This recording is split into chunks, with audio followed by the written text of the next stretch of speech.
मैं समय हूं और आज महाभारत की अमर कथा सुनाने जा रहा हूं। यह महाभारत केवल भरत वंश की कोई सीधी सादी युद्ध कथा नहीं है। यह कथा है भारतीय संस्कृति के उतार चढ़ाव की। यह कथा है सत्य और असत्य के महायुद्ध की। यह कथा है अंधेरे से जूझने वाले उजाले की। और यह कथा मेरे सिवा कोई दूसरा सुना भी नहीं सकता, क्योंकि मैंने इस कथा को इतिहास की तरह गुजरते देखा है। इसका हर पात्र मेरा देखा हुआ है। इसकी हर घटना मेरे सामने घटी है। एक, आगे की रोशनी। यह पंक्ति भविष्य की ओर इशारा करती है, एक ऐसी दिशा जिसकी ओर हमें आशा, विश्वास और उद्देश्य के साथ बढ़ना है।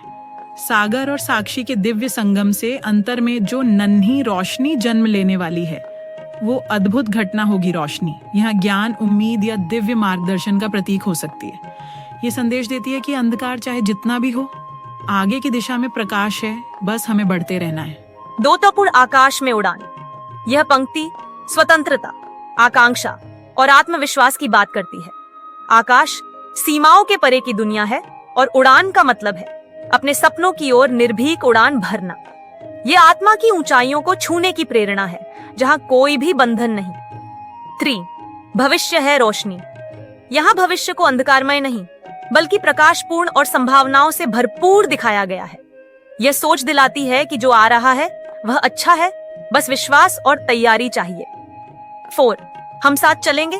यह सामूहिकता, एकता और सहयोग का भाव लाती है। जब हम एक साथ चलते हैं तो रास्ते आसान हो जाते हैं और संघर्षों की जगह शक्ति बनती है। नई दुनिया रचने वाली रोशनी अकेली नहीं होती, वो उस हर आत्मा में है जो जग कर अपने पालने को आबाद करती है। ये पंक्ति यह भी प्रेरित करती है कि हम अलग अलग नहीं, बल्कि एक साथ उजाले की ओर चले।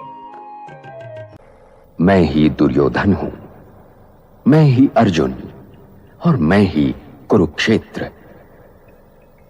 क्योंकि महाभारत बनते बिगड़ते रिश्तों और रिश्तों के आधार और जीवन सागर को मथ कर जीवन के तत्व और सत्य का अमृत काढ़ने की कहानी भी है।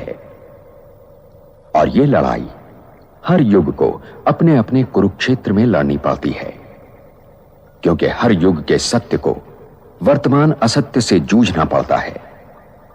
और जब तक मैं हूं, यह महायुद्ध चलता रहेगा और मेरा कोई अंत नहीं। मैं अनंत हूं। इसीलिए यह आवश्यक है कि हर वर्तमान इस कहानी को सुने और गुने, ताकि वो भविष्य के लिए तैयार हो सके।